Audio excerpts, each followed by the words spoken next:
Hi everyone, welcome to fusion foods. Yes guys, ఈ రోజు ఏంటి రెసిపీ అని చూస్తున్నారా? ఎస్, మీరు గెస్ చేసింది correct. Today the recipe is రాగి సంగటి, which is very healthy, highly protein food and every once favourite. Almost చాలా మందికి నచ్చుతుంది. ఎస్, దీనికి మెయిన్గా కావాల్సినవి ఏంటంటే rice and water. Firstly rice soak చేసుకోవాలి. ఎందుకు చాలామంది సోకింగ్ ఎందుకు, నార్మల్గా రైస్ చేసుకున్నట్టే చేసుకోవచ్చు కదా అని కూడా అనుకుంటారు.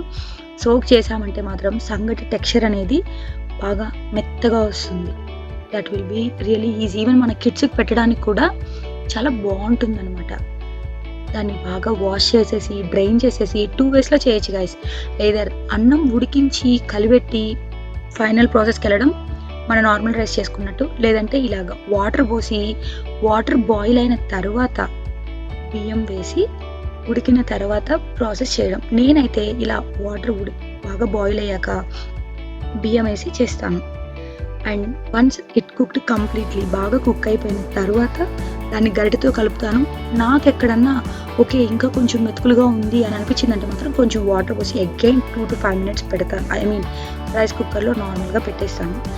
అగైన్ తీసి కలిపి ఇలా పౌడర్ వేసి క్లోజ్ చేసేది. ఎందుకు క్లోజ్ చేయడం అంటే ఆ పచ్చి వాసన పోవడానికి మనం ఆ లిడ్ క్లోజ్ చేసి కాస్త ఉడికిచ్చామంటే బాగా ఉడుకుతుంది, పిండి కూడా స్మెల్ అంతా పోతుంది, తినేటప్పుడు కూడా బాగుంటుంది. మీరు దీన్ని ఇలాగే అన్నా సర్వ్ చేసుకోవచ్చు. కలుపుకున్న తర్వాత ఇలా రౌండ్స్ అన్నా చేసుకోవచ్చు. రౌండ్స్ చేయడం కష్టమే కాదు గైస్. పిల్లల స్నాక్ బౌల్లో కూడా వేసామా, బాగా కలిపేసామంటే బౌల్ అటు ఇటు కదిలిచ్చామంటే రౌండ్ అయిపోతుంది. అండ్ ఇలా బాగా చేసుకున్న దాంట్లో నెయ్యి వేసుకొని, సంగటిలో నెయ్యి వేసుకొని, ఏదర్ పులుసు కూర or non veg or any పచ్చడి లైక్ పల్లిపప్పు పచ్చడి అని, ఎనీ వెరైటీస్ ఆఫ్ పచ్చడి చాలా టేస్టీగా ఉంటుంది guys. And it is very healthy also. And you will really enjoy the taste in that.